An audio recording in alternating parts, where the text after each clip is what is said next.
tendre je te livre ma joie. Elle vient de toi, mieux qu'un rêve et ma foi. Tu as fait qui je suis, je viens de toi. De ton souffle naît ma vie, entends mon cœur qui bat.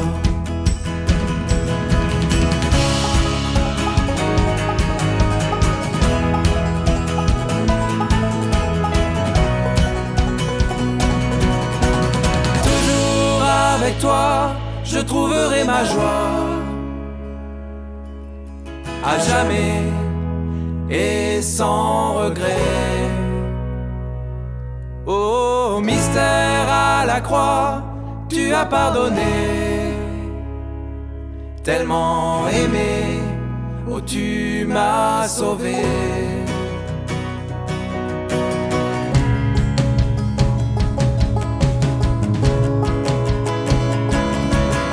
Mon salut, mon Dieu, mon roi, oh tu es mon or. Je veux m'attendre à toi, te célèbre encore. Vibre terre et acclame ton Père. Reconnais qu'il est Dieu et nous sommes ses précieux. Toujours avec toi, je trouverai ma joie. À jamais et sans regret. Oh, mystère à la croix, tu as pardonné. Tellement aimé, oh tu m'as sauvé. Et quand les eaux de nos vies troublent nos lendemains, c'est ta main qui soutient et jamais ne nous fuit. Toi qui veilles nos sommeils, n'a d'autre pareil. Écoute chanter les tiens avec force et sans fin.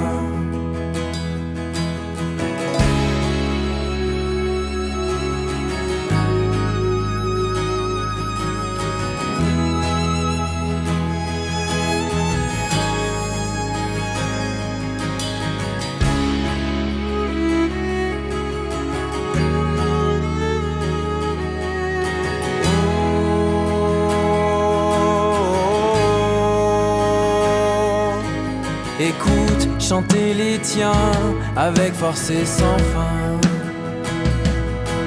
Écoute chanter les tiens avec force et sans fin. Écoute chanter les tiens avec force et sans fin. Écoute chanter les tiens. Toujours avec toi, je trouverai ma joie. À jamais et sans regret. Oh, mystère à la croix, tu as pardonné. Tellement aimé, oh tu m'as sauvé. Toujours avec toi, je trouverai ma joie. À jamais et sans regret. Oh, mystère à la croix, tu as pardonné. Tellement aimé, oh tu m'as sauvé.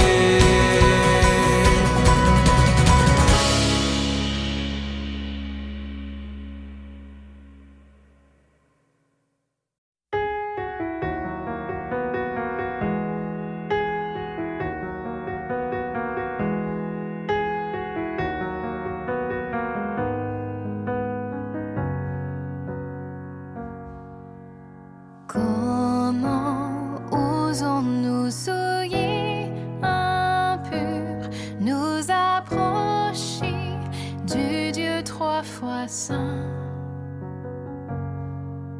Sa loi exige la perfection. Comment purifier nos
Bonjour à tous, quelle joie, quel plaisir de nous retrouver ce matin, depuis nos maisons, depuis nos colloques. Alors moi je suis actuellement dans les locaux de l'église avec Raphaël Charrier qui nous apportera l'enseignement ce matin. Un grand merci à l'équipe technique qui nous permet d'avoir ce temps de communion ensemble. Bienvenue à chacun d'entre vous, que vous soyez membre de notre église ou non. Sentez-vous les bienvenus. Nous sommes heureux de célébrer notre Dieu ensemble. Ce matin, si vous nous rejoignez pour la première fois, sachez que nous arrivons au 10e épisode de notre série sur le livre des Actes. Le livre des Actes est un livre de la Bible qui nous donne un récit historique sur l'histoire de la première Église. Et l'épisode de ce matin est tragique. L'Église va connaître le premier acte d'une série de persécutions sans précédent. Réfléchissons ensemble une seconde.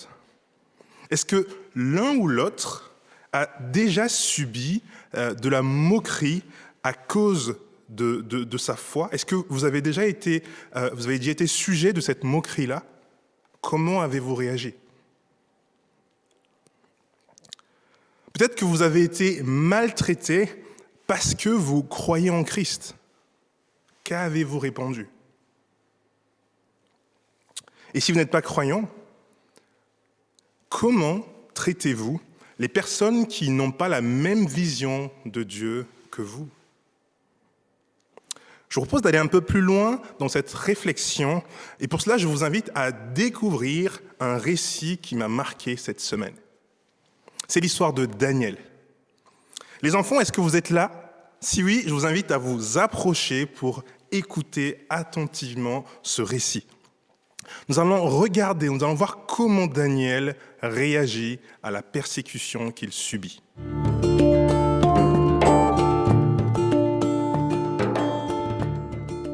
Bonjour à tous, moi c'est Valérie et aujourd'hui je vais vous lire ce livre qui s'appelle Jésus et la fosse aux lions.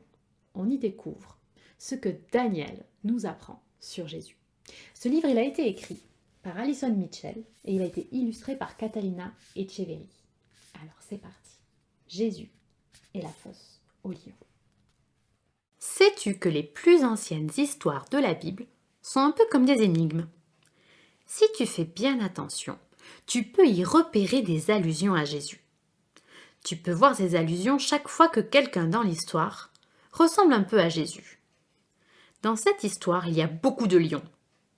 Mais vois-tu ce lion très spécial sur la page d'à côté? Chaque fois que tu le verras, cela voudra dire qu'il y a une allusion à Jésus dans le récit. Ce livre raconte la passionnante histoire de Daniel. Ce qui la rend encore plus intéressante, c'est que tu peux justement y trouver des allusions à Jésus. Es-tu prêt à commencer l'histoire? C'est parti! Est-ce que tu as des petites habitudes? Tu aimes peut-être chanter dans le bain, ou te tourner les pouces, ou peut-être que tu préfères mettre tes doigts dans le nez. Bark! Voici l'histoire de Daniel, qui avait lui aussi une habitude. C'était une très bonne habitude, mais elle lui a causé de gros ennuis. Daniel connaissait Dieu, le seul vrai roi qui règne sur toutes choses et sur tout le monde. Daniel aimait beaucoup Dieu. 3 fois par jour, il s'agenouillait devant sa fenêtre pour prier. Prier, c'est parler à Dieu. Nous pouvons lui parler n'importe où, n'importe quand et de n'importe quoi. Ça, c'est une très bonne habitude. Mais comment une si bonne habitude pourrait-elle causer de gros ennuis? Daniel travaillait pour Darius, le très puissant roi de Babylone. Daniel faisait tellement bien son travail que le roi voulait que ce soit lui qui dirige tout le royaume. Mais les autres serviteurs du roi Darius n'aimaient pas Daniel et ils n'aimaient pas non plus le Dieu de Daniel. Ils ont donc décidé de faire quelque chose pour que le roi soit en colère contre Daniel. Ils avaient juste un problème. Daniel n'avait rien fait de mal. Rien du tout. C'est alors qu'ils ont eu une idée. Et s'ils se servaient de l'habitude de Daniel pour lui attirer des ennuis? Les ennemis de Daniel ont poussé le roi Darius à créer une nouvelle loi. Cette loi disait qu'il était interdit de prier qui que soit d'autre que le roi pendant 30 jours. Et si quelqu'un ne respectait pas cette loi, il serait jeté dans une fosse remplie d'énormes lions, des lions affamés. Oh non! Qu'allait faire Daniel? S'il obéissait au roi de Babylone, il serait en sécurité. Mais s'il voulait obéir à Dieu, le seul vrai roi qui règne sur toutes choses et sur tout le monde, il devait continuer à prier. Et cela voulait dire que Daniel allait servir de nourriture aux lions. Être en sécurité ou servir de nourriture aux lions? Qu'est-ce que Daniel allait choisir? Les ennemis de Daniel se sont tout doucement approchés de sa maison et ont regardé par la fenêtre. Daniel était en train de prier. Ils l'avaient attrapé, leur piège avait fonctionné. Ils se sont alors précipités pour tout raconter au roi. Daniel allait bientôt servir de nourriture aux lions.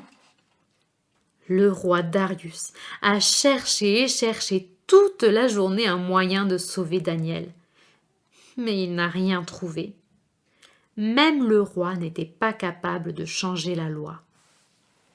Alors, à la tombée de la nuit, les soldats du roi ont emmené Daniel vers la fosse remplie d'énormes lions, des lions affamés, et ils l'ont jeté dedans. « J'espère que ton Dieu pourra te sauver, » a dit le roi. On a roulé une grosse pierre sur l'ouverture de la fosse, et tout le monde est allé se coucher. Mais le roi n'arrivait pas à dormir. Toute la nuit, il s'est tourné et retourné dans son lit. Au petit matin, il s'est précipité vers la fosse.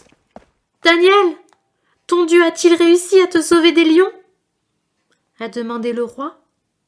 Puis, il a écouté. Une voix s'est élevée de la fosse. « Oui, ô roi, je ne suis pas blessée. Dieu a envoyé son ange pour fermer la gueule des lions. Dieu m'a sauvée, car je n'avais rien fait de mal. Rien du tout. » On a tiré Daniel de la fosse et il n'avait pas la moindre égratignure. Daniel avait fait confiance à Dieu et Dieu l'avait sauvé. Puis comme le roi Darius était un roi très important, il a écrit à tous les peuples de tous les pays du monde entier. Il a dit « Le Dieu de Daniel est le Dieu vivant. Il est le seul vrai roi qui règne sur toutes choses et sur tout le monde, maintenant et pour toujours. Il sauve son peuple. » Fin. Non, ce n'est pas du tout la fin. Il est temps de rechercher les allusions à Jésus.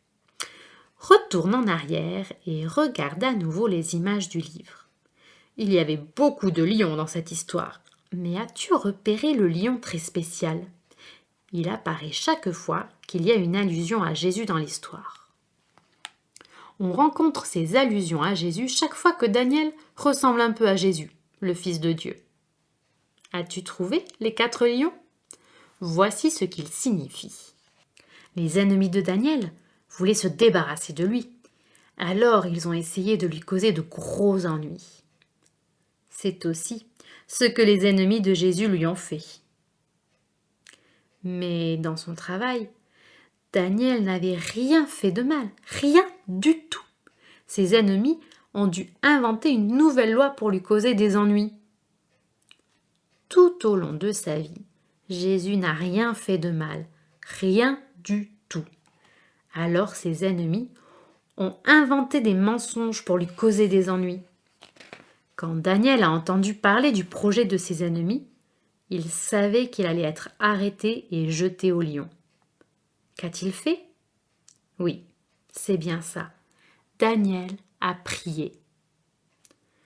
Jésus savait qu'il allait être arrêté et tué sur la croix. Qu'a-t-il fait? Il a aussi prié. Daniel est-il mort dans la fosse aux lions? Non. Les lions avaient très faim, et quand Daniel a été jeté dans la fosse, il n'avait pas une seule chance de s'en sortir. Mais Dieu, le seul vrai roi, qui règne sur toutes choses et sur tout le monde, a fait sortir Daniel de la fosse. Jésus est-il mort sur la croix?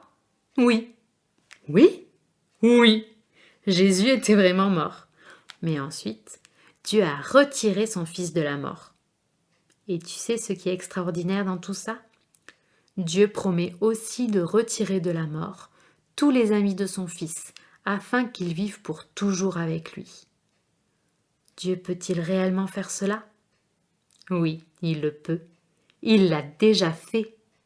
Un jour, tous les amis de Jésus vivront avec lui pour l'éternité. En attendant, nous pouvons faire comme Daniel et parler au seul vrai roi, qui règne sur toutes choses et sur tout le monde. Et nous pouvons le faire chaque jour.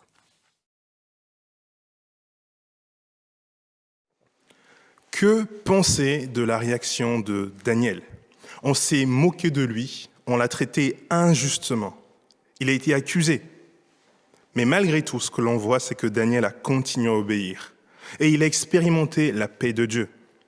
Dieu était présent dans sa souffrance, alors qu'on voulait le condamner lorsqu'il priait. Et encore plus tard, lorsqu'il sera dans la fosse. Dieu est au milieu de ces moments-là avec Daniel. Dieu est plus fort que la mort. Il apporte une paix qui dompte même les lions rugissants. Est-ce que vous avez vu Jésus? C'est lui notre modèle. C'est lui qui nous rassemble ce matin. Jésus a triomphé malgré la persécution qu'il a subie. Tout lui est soumis. Il a vaincu la mort. Et c'est lui notre paix. L'apôtre Paul l'avait compris.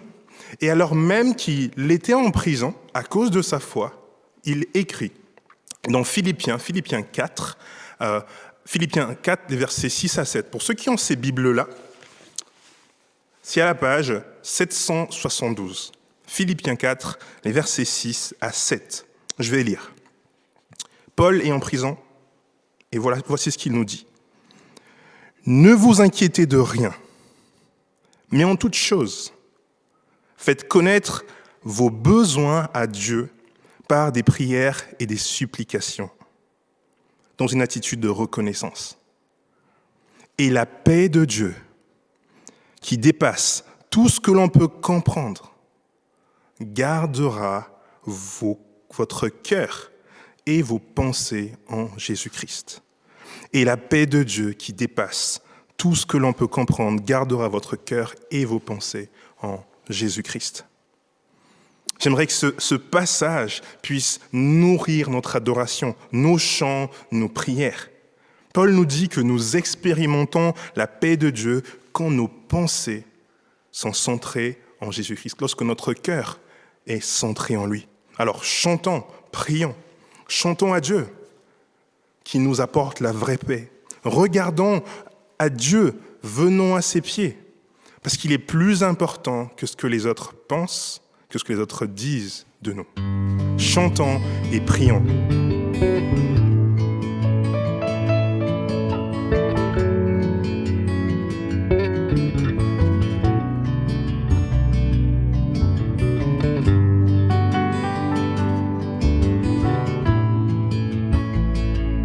À tes pieds, je veux être assis, écouter ta voix, divin maître, recevoir jour après jour de ton amour pour mieux te servir. Parle-moi,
Quel repos céleste, Jésus, d'être à toi pour la mort et la vie. Dans les jours mauvais, de chanter avec foi, tout est bien, ma paix est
Nous allons maintenant laisser Dieu nous parler par sa parole. Donc c'est Raphaël qui viendra apporter la prédication. Donc je vous invite à prendre un dernier chant. Ensuite, je laisserai la parole à Raphaël.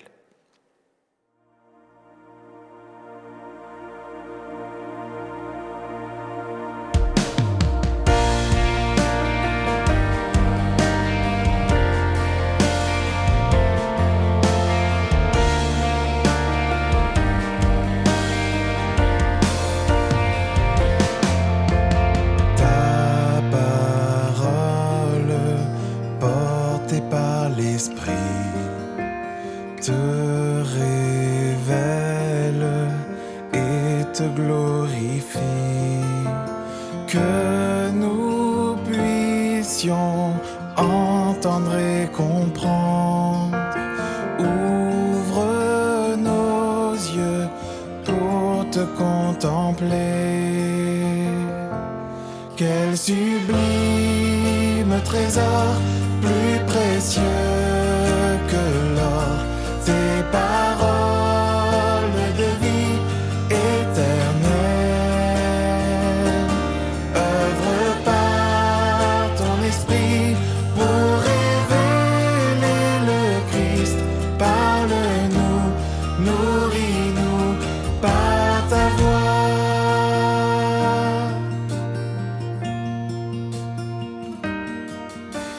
Ta parole convainc de péché et nous change pour te ressembler.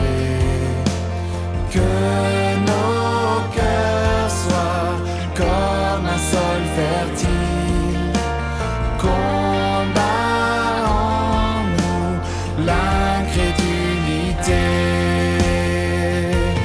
Quel sublime trésor, plus précieux que l'or, tes paroles de vie éternelle.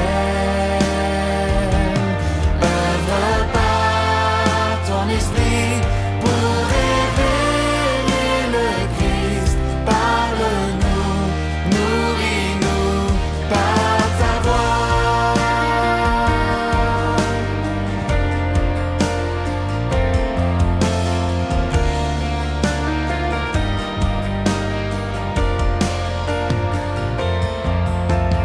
Ta parole sur fondation, l'espérance des générations. Que nos vies soient bâties sur ce roc. Instruis-nous pour marcher dans tes voies. Quel sublime trésor, plus précieux que l'or, tes paroles de vie éternelle. Œuvre par ton esprit pour révéler le Christ. Parle-nous, nourris-nous par ta voix. Quel sublime trésor, plus précieux que l'or, tes paroles de vie éternelle. Œuvre par ton esprit pour révéler le Christ. Parle-nous, nourris-nous par ta voix. Parle-nous, nourris-nous par ta voix.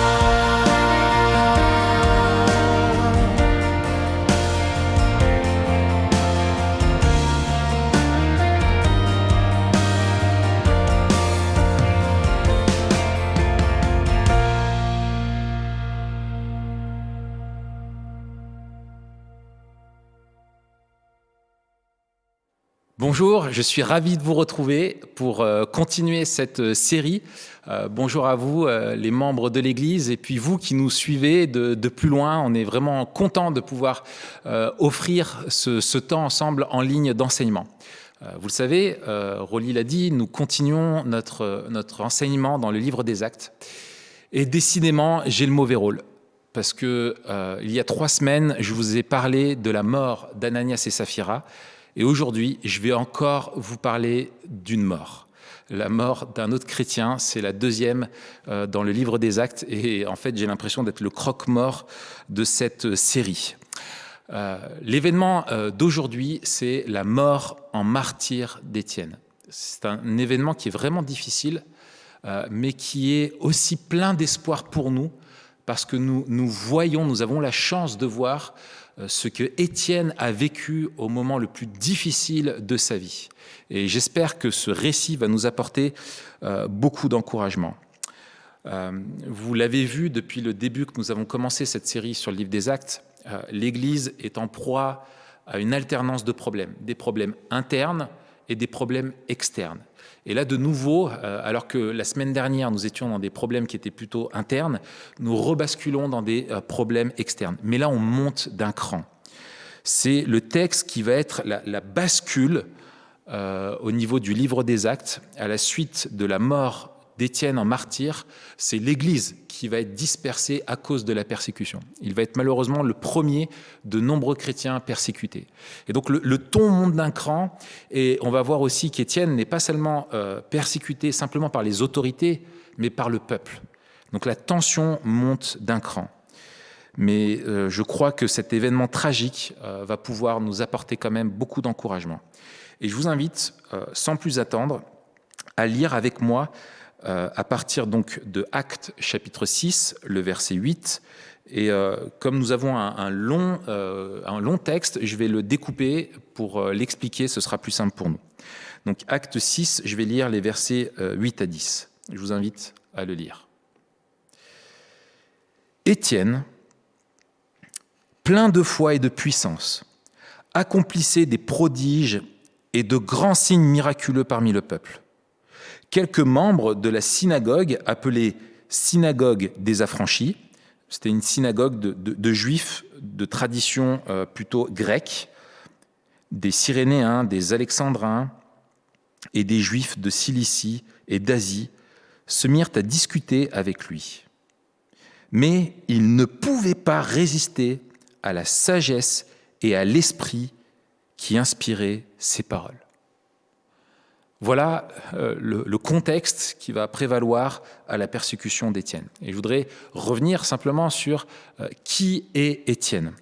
Je vous renvoie à la semaine dernière, nous avons vu avec Stéphane la nomination d'Étienne comme un des assistants dans l'Église. Et Étienne était l'un de ces 7 hommes qui secondaient les apôtres dans le service de l'Église. Il fut nommé, le texte nous le disait la semaine dernière, parce que c'était un homme rempli de foi, plein de foi et d'Esprit Saint, nous dit le verset 5. Et on retrouve quasiment la même expression ici au verset 8, un homme plein de foi et de puissance. Comme les autres assistants, Étienne avait reçu l'imposition des mains par les apôtres et s'est donc vu investi d'une autorité. Une autorité lui a été déléguée de représentation des apôtres auprès de l'Église pour régler les problèmes qu'il y avait en interne. Et aussi, on le découvre ici, au-delà de la communauté, au-delà de l'Église. Nous en découvrons un peu plus sur lui. Il n'est pas cantonné au service de l'unité d'Église, mais on le voit ici accomplir les mêmes miracles que les apôtres et porter aussi, lui, le message de l'Évangile dans la ville. Et donc, on voit ce ministère qui est plus large et il manifeste vraiment cette autorité déléguée en étant marqué par les mêmes capacités qu'avaient les apôtres. Et ainsi, on voit, il aide à participer au message, l'annonce du message avec les apôtres. Et nous allons voir maintenant cet homme rempli de l'esprit qui fait des démonstrations dans sa façon d'annoncer l'évangile que les personnes en face de lui ne peuvent rien répondre. Ils ne trouvent rien à redire à ce qu'il dit. Et nous allons voir comment est-ce qu'ils répondent à son enseignement. Et je vous invite donc maintenant à lire les versets 9 à 14 avec moi. Quelques membres de la synagogue, appelée synagogue des affranchis, des Cyrénéens, etc., d'accord, je reprends le texte, je vais un peu plus loin, donc n'arrive pas à résister à ce que Étienne dit par le Saint-Esprit. Alors, les Juifs de la synagogue, soudoyèrent des hommes qui dirent « Nous l'avons entendu proférer des paroles blasphématoires envers Moïse et envers Dieu. » Ils ameutèrent le peuple, les anciens et les spécialistes de la loi, puis ils se jetèrent sur lui, l'arrêtèrent et l'amenèrent au Sanhédrin, le Sanhédrin étant le tribunal religieux. Ils présentèrent de faux témoins qui dirent « Cet homme ne cesse de proférer des paroles blasphématoires contre le lieu saint, c'est-à-dire le temple, et contre la loi de l'Ancien Testament, la loi de Moïse. Nous l'avons entendu dire que Jésus, ce Nazaréen, détruira ce lieu et changera les coutumes que Moïse nous a transmises. » Alors, de quoi est-il accusé ?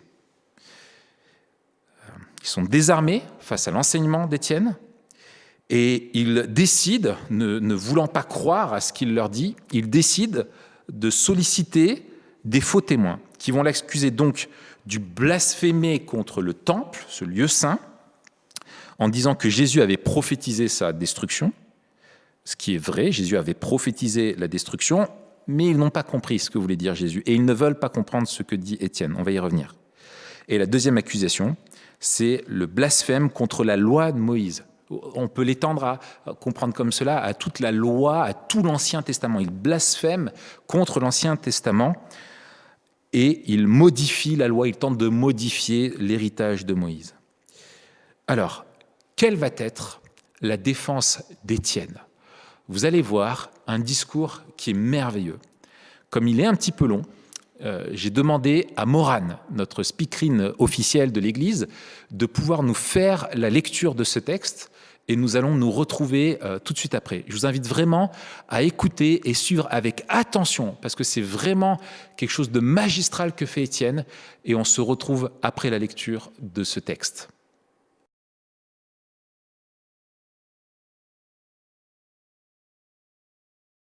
Tous ceux qui siégeaient au Sanhédrin avaient les regards fixés sur Étienne.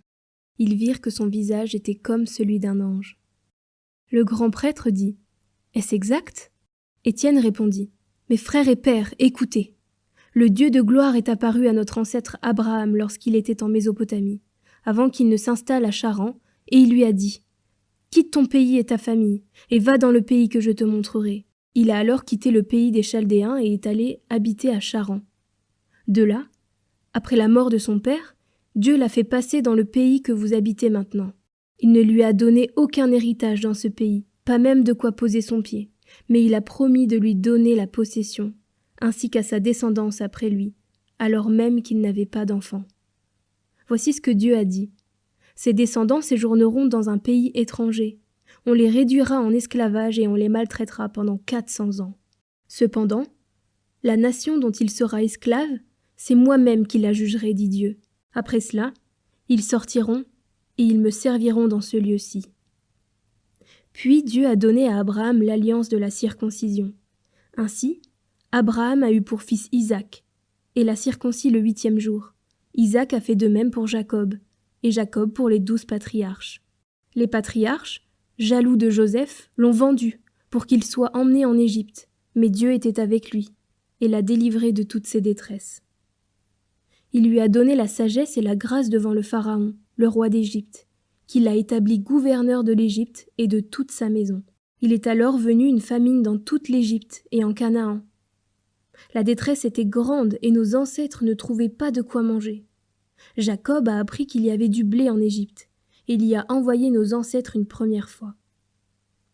La deuxième fois, Joseph s'est fait reconnaître par ses frères, et le Pharaon a ainsi appris quelle était son origine. Puis Joseph a envoyé chercher son père Jacob et toute sa famille, composée de 75 personnes. Jacob est descendu en Égypte, où il est mort, ainsi que nos ancêtres. Leurs corps ont été transportés à Sichem et déposés dans le tombeau qu'Abraham avait acheté à prix d'argent aux fils d'Hamor et Sichem. Le temps où devait s'accomplir la promesse que Dieu avait faite à Abraham approchait. Et le peuple a grandi et augmenté en nombre en Égypte, jusqu'à la venue d'un autre roi qui n'avait pas connu Joseph. Ce roi s'en est pris avec perfidie à notre peuple et a maltraité nos ancêtres, au point de leur faire abandonner leurs enfants pour qu'ils ne survivent pas. À cette époque est né Moïse, qui était beau aux yeux de Dieu. Il a été nourri 3 mois chez son père, et quand il a été abandonné, la fille du pharaon l'a adopté et l'a élevé comme son fils. Moïse a été formé avec toute la sagesse des Égyptiens. Il était puissant en parole et en actes. Il était âgé de 40 ans lorsqu'il a eu à cœur de rendre visite à ses frères, les Israélites. Il en a vu un qu'on maltraitait, a pris sa défense et, pour venger l'homme malmené, a frappé l'Égyptien. Ses frères comprendraient que Dieu leur accordait la délivrance par son intermédiaire, pensait-il. Mais ils ne l'ont pas compris. Le jour suivant, il est venu au milieu d'eux alors que certains se battaient, et il a essayé de ramener la paix en leur disant « Vous êtes frères, pourquoi vous faites-vous du mal l'un à l'autre ?» Mais celui qui maltraitait son prochain l'a repoussé en disant « Qui t'a établi chef et juge sur nous? Veux-tu me tuer comme tu as tué l'Égyptien hier ?» À cette parole, Moïse a pris la fuite et est allé habiter dans le pays de Madian, où il a eu 2 fils. C'est 40 ans plus tard qu'un ange du Seigneur lui est apparu dans le désert du mont Sinaï, dans la flamme d'un buisson en feu. Voyant cela, Moïse a été étonné de cette apparition. Comme il s'approchait pour regarder, la voix du Seigneur s'est fait entendre. « Je suis le Dieu de tes ancêtres, le Dieu d'Abraham, d'Isaac et de Jacob. » Moïse, tout tremblant, n'osait pas regarder. Le Seigneur lui a dit « Retire tes sandales, car l'endroit où tu te tiens est une terre sainte. J'ai vu la souffrance de mon peuple qui est en Égypte. J'ai entendu ses gémissements et je suis descendu pour le délivrer. Maintenant vas-y, je t'enverrai en Égypte. » Ce Moïse, qu'ils avaient renié en disant « Qui t'a établi chef et juge ?» c'est lui que Dieu a envoyé comme chef et libérateur, avec l'aide de l'ange qui lui est apparu dans le buisson. C'est lui qui les a fait sortir d'Égypte, en accomplissant des prodiges et des signes miraculeux en Égypte, à la mer Rouge et au désert pendant 40 ans. C'est ce Moïse qui a dit aux Israélites « Le Seigneur notre Dieu fera surgir pour vous, parmi vos frères, un prophète comme moi. » C'est lui qui, lors de l'assemblée au désert, était avec l'ange qui lui parlait sur le mont Sinaï et avec nos ancêtres. Il a reçu des oracles de vie pour nous les transmettre. Nos ancêtres n'ont pas voulu lui obéir, mais ils l'ont repoussé et dans leur cœur, ils se sont tournés vers l'Égypte en disant à Aaron « Fais-nous des dieux qui marchent devant nous. » En effet, ce Moïse qui nous a fait sortir d'Égypte, nous ignorons ce qu'il est devenu. À ce moment-là, ils ont fait un veau, ils ont offert un sacrifice à l'idole et se sont réjouis de ce que leurs mains avaient fabriqué. Alors Dieu s'est détourné d'eux et les a laissés adorer les corps célestes, comme cela était écrit dans le livre des prophètes. M'avez-vous offert des victimes et des sacrifices pendant 40 ans dans le désert, communauté d'Israël? Vous avez porté la tente de Moloch et l'étoile de votre Dieu enfant, ces images que vous avez faites pour les adorer. Aussi, je vous déporterai au-delà de Babylone. Dans le désert, nos ancêtres avaient la tente du témoignage. Celui qui parlait à Moïse lui avait ordonné de le faire d'après le modèle qu'il avait vu. Nos ancêtres l'ont reçue et l'ont introduite sous la conduite de Josué, dans le pays conquis sur les nations, que Dieu a chassé devant eux. Et elle y est restée jusqu'à l'époque de David. David a trouvé grâce devant Dieu et a demandé la permission de trouver une habitation pour le Dieu de Jacob. Mais c'est Salomon qui lui a construit un temple. Cependant, le Très-Haut n'habite pas dans les temples faits par les mains de l'homme, comme le dit le prophète. Le ciel est mon trône, et la terre mon marchepied. Quelle maison pourrez-vous me construire, dit le Seigneur, ou quel endroit pourra être mon lieu de repos? N'est-ce pas ma main qui fait tout cela?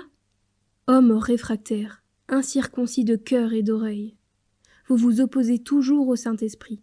Vous êtes bien comme vos ancêtres. Lequel des prophètes vos ancêtres n'ont-ils pas persécuté? Ils ont tué ceux qui annonçaient d'avance la venue du juste. Et c'est lui que vous avez fait maintenant arrêter et dont vous êtes devenus les meurtriers. Vous qui avez reçu la loi par intermédiaire des anges et qui ne l'avez pas gardée. Merci Morane pour la lecture de ce texte. Alors, vous avez entendu ce qu'a dit Étienne, et je vous suggère que Étienne, dans ce discours qui est d'une ingéniosité, vraiment on voit l'esprit qui est derrière, poursuit un double but. Il a un double objectif qu'on va découvrir. objectif numéro 1 d'Étienne, c'est de démontrer que Jésus est l'aboutissement de l'histoire, pas le temple. Et pour cela, Étienne rappelle les grandes étapes de l'histoire du peuple de Dieu pour leur démontrer que la présence de Dieu ne se cantonne pas uniquement au temple. La preuve, dit Étienne, Dieu s'est révélé d'abord à Abraham. Il mentionne Abraham était en Mésopotamie, pas dans la terre promise. Mais en Mésopotamie, Dieu s'est révélé à lui, et quand Dieu s'est révélé à Abraham, Dieu a dit « Recule-toi, car la terre où tu es est une terre sainte, est un lieu saint, quand Dieu s'est révélé. » Quand Dieu s'est révélé plus tard à Moïse, eh bien, il était aussi dans un pays étranger, et c'est par Moïse que le peuple a été conduit finalement dans la terre promise. Et c'est plus tard Josué qui a pu ramener lui-même par les conquêtes le temple, le tabernacle, qui était une espèce de tente en kit, là où était le lieu des sacrifices, qu'il a ramené dans ce fameux territoire.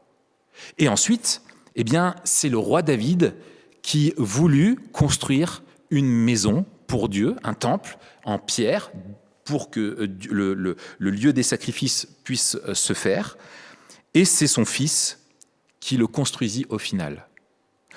Et à Étienne de conclure, cependant, le Très-Haut n'habite pas dans des temples faits par la main de l'homme, comme le dit le prophète, et là il cite Ésaïe, au chapitre 70, les versets 1 et 2. Donc Étienne dit, voici ce que dit l'Ancien Testament, « Le ciel est mon trône, dit l'Éternel, et la terre mon marchepied. Quelle maison pourrez-vous me construire, dit le Seigneur, ou quel endroit pourra être mon lieu de repos ? N'est-ce pas ma main qui a fait tout cela ?» Alors, vous voyez, ce qu'Étienne veut montrer, c'était que le temple n'était que transitoire. Les Juifs, eux, avaient enfermé Dieu dans le temple. Pour eux, c'était là qu'il devait rester. Ils se confiaient dans le service qu'ils rendaient dans le temple, dans la loi religieuse. Ils se confiaient dans tous les rituels plus qu'en Dieu lui-même. Et ils se sont tellement confiés dans les rituels qu'ils ont oublié ce que l'Ancien Testament leur disait à propos du temple, qu'il n'était que transitoire, mais qu'il pointait vers quelque chose de définitif. Le temple de Pierre est temporel. Jésus-Christ, lui, est l'accomplissement ultime.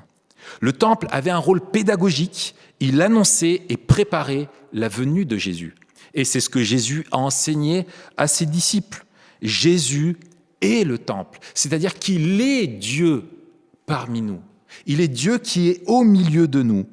Il est le chemin qui mène au Père, lui, pas le temple. Et il a lui-même revêtu le rôle du prêtre parfait et accompli dans son propre corps, en s'offrant en sacrifice, le sacrifice ultime qui nous ouvre la porte, qui nous permet de rencontrer Dieu. Et quand Jésus est mort à la croix, le voile qui séparait le lieu très saint, là où s'offraient les sacrifices du reste du temple, a été déchiré. Dit autrement, il n'y a plus de séparation entre Dieu et les hommes. Le sacrifice qui nous permet d'être en communion avec Dieu a été offert par Christ une fois pour toutes. Et grâce à lui, nous avons accès à Dieu.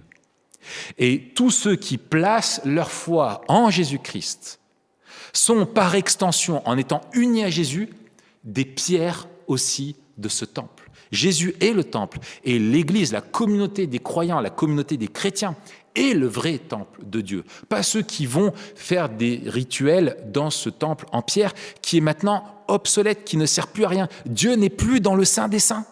Dieu est présent par son esprit dans son Église. Et ça, c'est un scandale pour les Juifs. Pierre dira plus tard, « Approchez-vous de Christ, pierre vivante, rejetée par les hommes, mais choisie et précieuse devant Dieu. Et vous-même, en étant des pierres vivantes, laissez-vous édifier pour former une maison spirituelle, dit autrement un temple spirituel, un groupe de prêtres saints. » Les chrétiens sont des nouvelles pierres de ce temple vivant. Ils sont tous des prêtres de ce nouveau temple. En rejetant Jésus, les pharisiens, les juifs, ont blasphémé contre le temple. Ils n'ont pas compris, c'est eux qui ont blasphémé contre le temple. Voilà ce que leur dit Étienne. Deuxième but d'Étienne, c'est de dénoncer l'opposition constante du peuple de Dieu envers son Sauveur et son Seigneur. Il démonte cette opposition consciente, délibérée. Étienne est accusé de blasphémer contre l'Ancien Testament, mais il utilise l'histoire de l'Ancien Testament pour retourner cette accusation contre eux.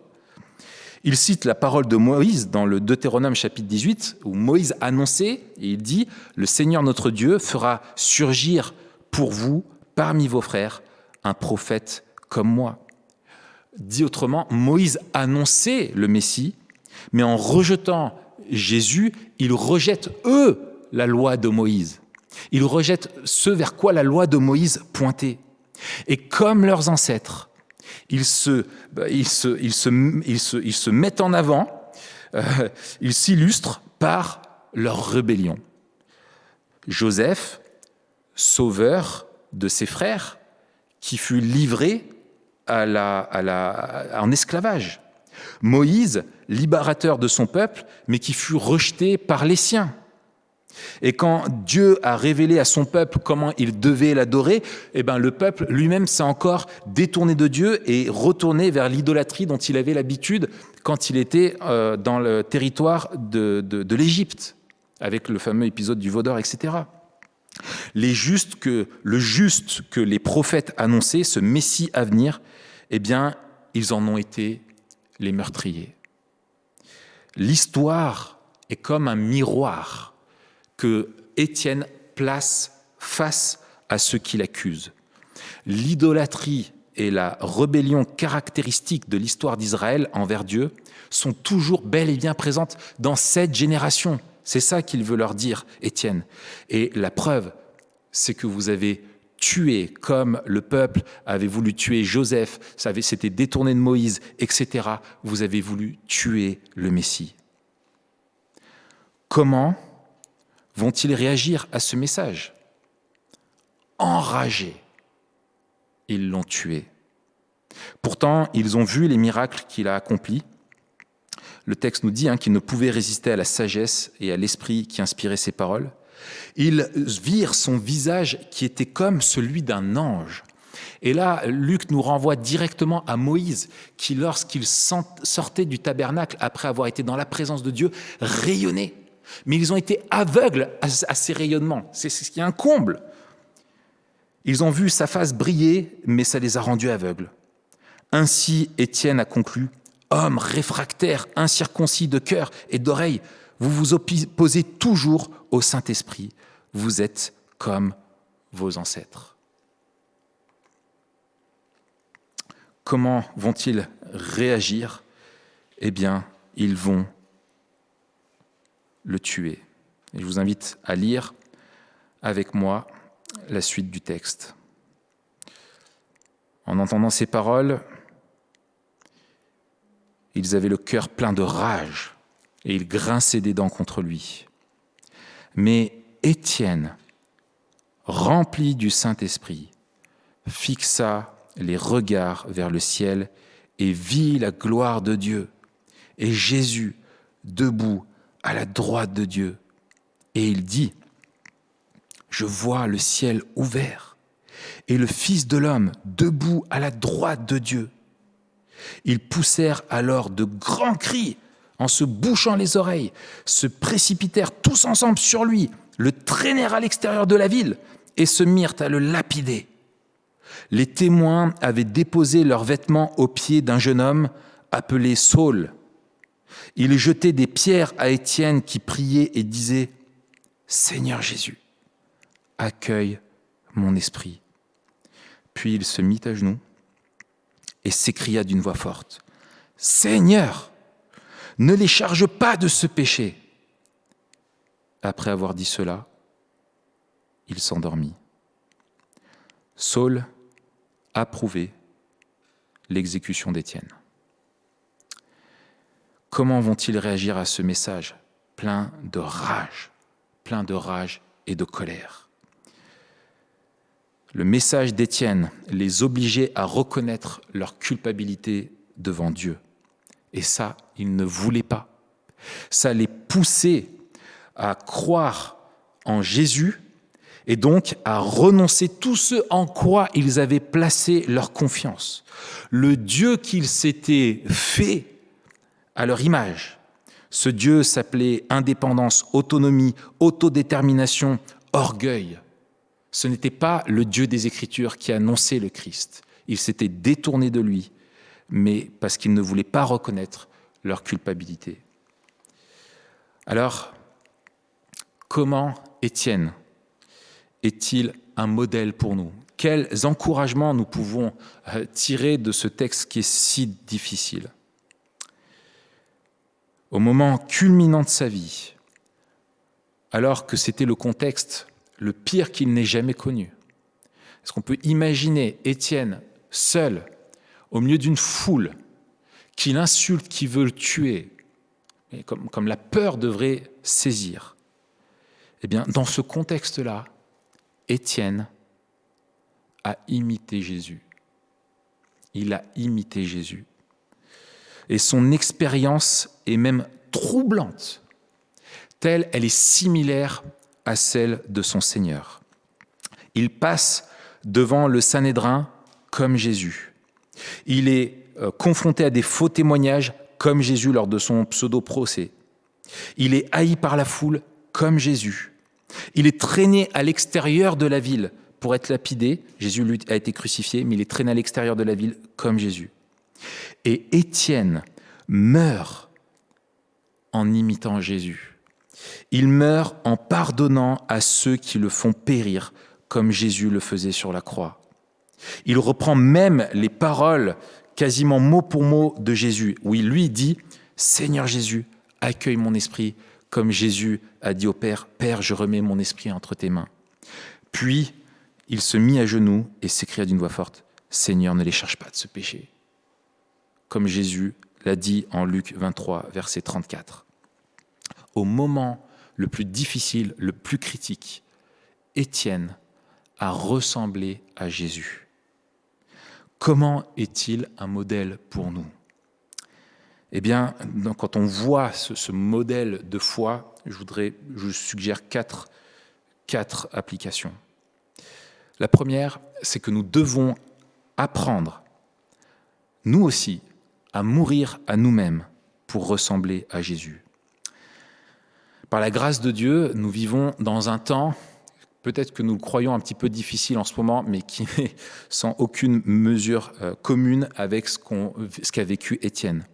Aucun membre de notre Église n'est jamais mort pour sa foi, pour le moment. Peut-être que plus tard, ça changera. Et il y a des chances. Le Seigneur nous a prévenus.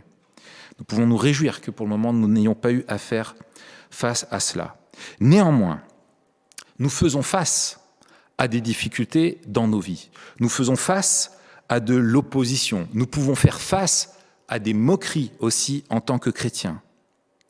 Mais à chaque fois que nous renonçons au désir de notre moi, de notre ego, afin de servir le Seigneur,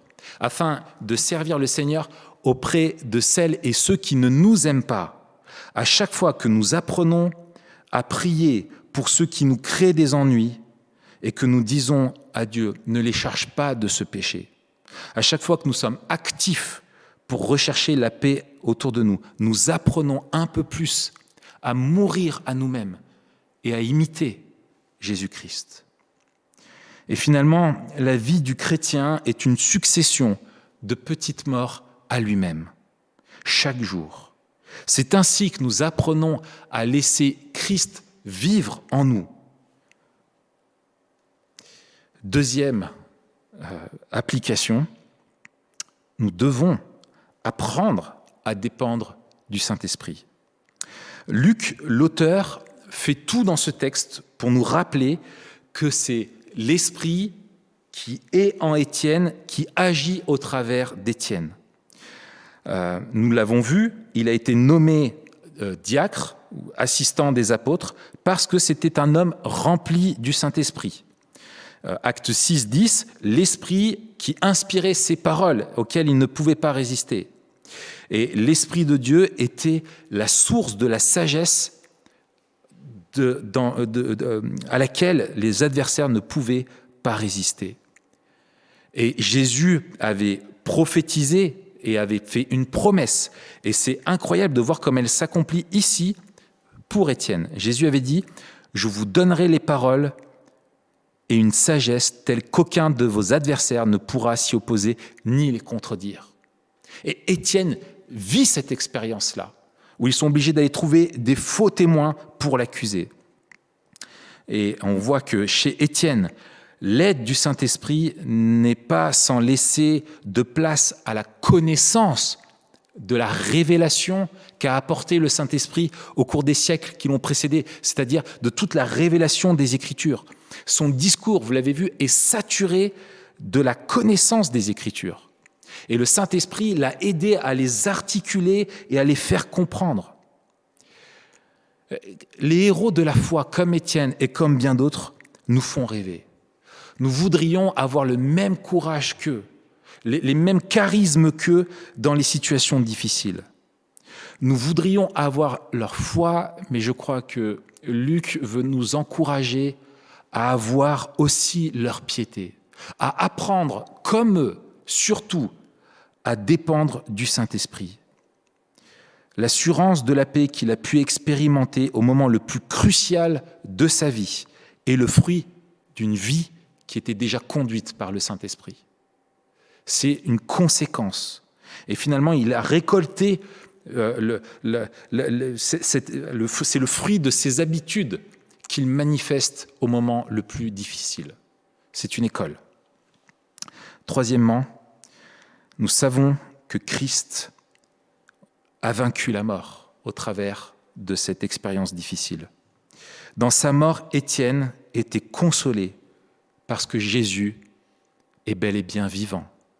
Lui qui allait connaître la mort a vu Christ qui l'a précédé, qui est mort mais qui est ressuscité et qui va l'accueillir. Il a vu Jésus. Les prophètes de l'Ancien Testament et des hommes comme Moïse disaient « Mais Seigneur, fais-moi voir ta gloire » et ils n'ont pas pu la voir. Étienne, au moment le plus dur de sa vie, a vu Christ dans sa gloire, qui l'accueillait. Jésus voulait l'assurer, lui donner cette assurance au moment le plus difficile de sa présence. Et toutes celles et ceux qui font face à des expériences difficiles, traumatisantes dans leur vie, peuvent témoigner de la présence surnaturelle de Dieu, qui les porte, qui leur communique sa paix. Penser à la mort est inévitable, et c'est quelque chose qui est angoissant pour chacun de nous. Mais il y a quelque chose de sain, et je crois que si Luc veut nous donner tous ces détails, c'est pour nous encourager à nous préparer aussi aux difficultés.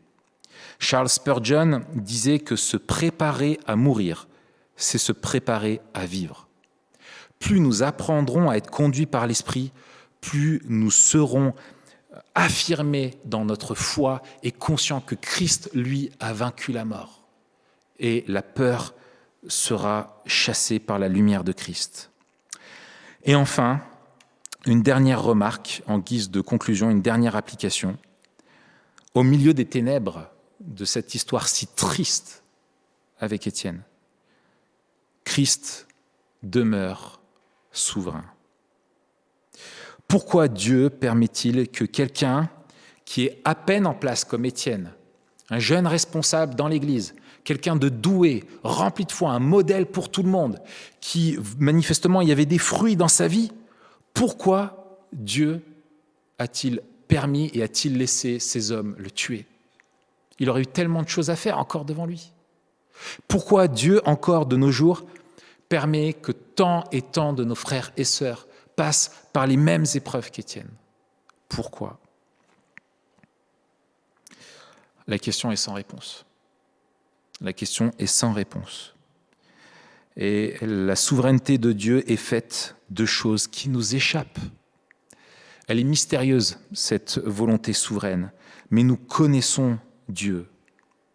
Nous sommes dans une étape marquante de l'ère du plan de Dieu, l'étape où Dieu utilise son peuple pour l'envoyer dans le monde, envers et contre tout, jusqu'à son retour. Et ce peuple-là va connaître des difficultés, mais ce peuple reste en mission. Et Luc fait exprès de semer un rayon de lumière dans ce qui se passe. Luc a mentionné 2 fois ce jeune homme qui est présent, qui s'appelle Saul, que plus tard on appellera Paul, l'apôtre Paul, qui faisait partie de ceux qui voulaient tuer Étienne. Et sans nul doute d'avoir participé à cet événement, Paul qui pourra le raconter lui-même à Luc, cet événement-là, Paul qui participe à ça, pourra se rappeler à quel point il était lui-même mauvais. Et Jésus utilisera son histoire, sa participation à cet événement pour lui faire comprendre à quel point sa grâce est souveraine et infinie. Un homme comme Paul qui a tué Étienne, cet homme extraordinaire, lui qui a participé à son meurtre et au meurtre de plein d'autres chrétiens, c'est lui que Christ est allé souverainement sauver. C'est lui que Christ a choisi pour qu'il aille apporter l'évangile à des foules entières. Le pire des opposants, celui qu'on n'imaginerait jamais changer, a été transformé plus tard par Christ. Et Luc, au milieu de cet événement si sombre, veut nous rappeler la présence de Christ. Au milieu des ténèbres, il y a Christ qui est souverain. Je vous invite à prier avec moi. Seigneur notre Dieu, nous te rendons grâce pour la paix dans laquelle nous vivons aujourd'hui. Et nous pensons, le cœur lourd, à nos frères et sœurs qui meurent, qui sont torturés en ce moment même pour leur foi. Seigneur, que leur modèle de fidélité, comme celui d'Étienne, puisse nous encourager et nous apprendre, alors que nous sommes dans le confort, à ne pas le rechercher, mais à chercher à dépendre de ton esprit, afin d'être prêts en toutes circonstances, car nous ne savons pas de quoi l'avenir sera fait. Seigneur, nous te prions pour nos frères et sœurs persécutés et te demandons qu'ils puissent voir ta gloire dans les difficultés, que tu les assures de ta présence, que ton Saint-Esprit les inspire comme il a inspiré Étienne, afin qu'ils sachent témoigner de l'Évangile, que tu les gardes fidèles au message, et que par leur témoignage, il y ait plein de Sauls qui se transformeront en des Pauls. Utilise-les souverainement, Seigneur. Merci, parce qu'on sait que rien ne peut s'opposer à ta mission. C'est ta mission, tu en es le chef, tu la poursuis aujourd'hui dans ce monde, au travers de ton Église, fortifiée par ton Esprit. Et nous te prions, Seigneur, de nous utiliser, quel qu'en soit le prix, et de nous affermir dans notre foi. Au nom de Jésus. Amen. Merci Raphaël pour la prédication sur la mort en martyr d'Étienne. Sommes-nous maintenant mieux préparés pour vivre l'adversité ou une persécution quelconque? J'espère que nous allons répondre oui. Le texte nous appelle à imiter Étienne, qui lui-même imite Jésus. Et on a vu qu'au milieu des ténèbres, Christ demeure souverain. Avant de conclure ce moment de culte ensemble, avec un dernier chant, j'aimerais faire quelques annonces. La semaine prochaine, nous allons nous retrouver au travers des groupes de semaine. C'est des moments où on se retrouve en petits groupes. Donc si vous souhaitez rejoindre l'un ou l'autre de ces groupes de semaine, vous pouvez nous écrire à contact@ecegrenoble.fr. Je répète, contact@ecegrenoble.fr. Et je vous donne rendez-vous la semaine prochaine pour le 11e épisode de notre série sur le livre des Actes. Et je conclus avec ce chant qui dit « Te connaître », que nous puissions connaître ce Jésus-là que Étienne connaissait. Ce Jésus-là qui nous apporte une paix qui surpasse toute intelligence et que notre cœur, que nos pensées soient centrées sur Jésus.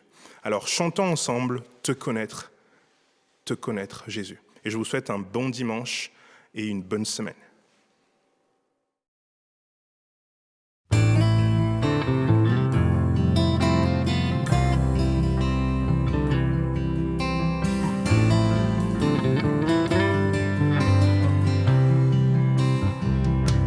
Ce qui m'était cher pour construire ma vie, utile et précieux, ce lancement, ce qui m'était gain n'a plus de valeur, ne me sert à rien, car je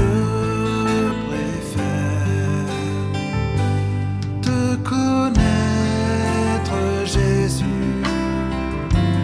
te connaître, il n'est rien de meilleur.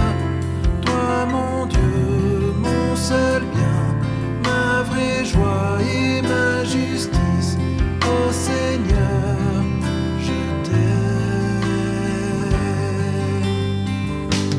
Mon plus cher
Nous sommes heureux d'avoir passé ce moment ensemble. Rendez-vous dimanche prochain à 10h30 sur notre chaîne YouTube. Pour mieux connaître notre église, visitez notre site www.ecegrenoble.fr. Si vous désirez entrer en contact avec l'un des responsables, écrivez-nous à contact@ecegrenoble.fr. Retrouvez les liens du site et l'adresse de contact en description. À bientôt!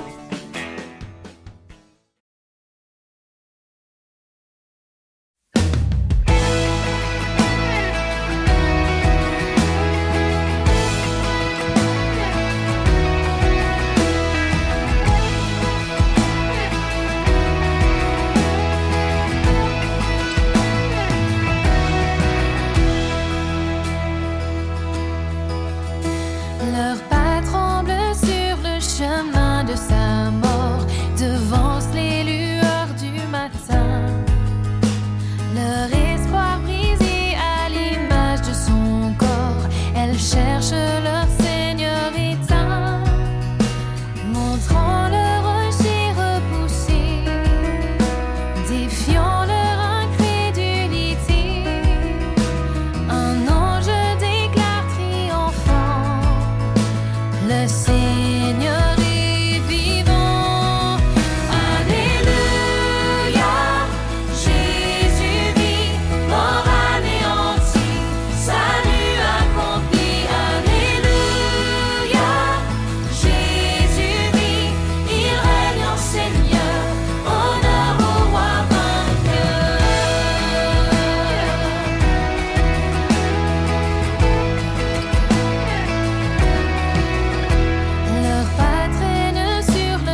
endormi.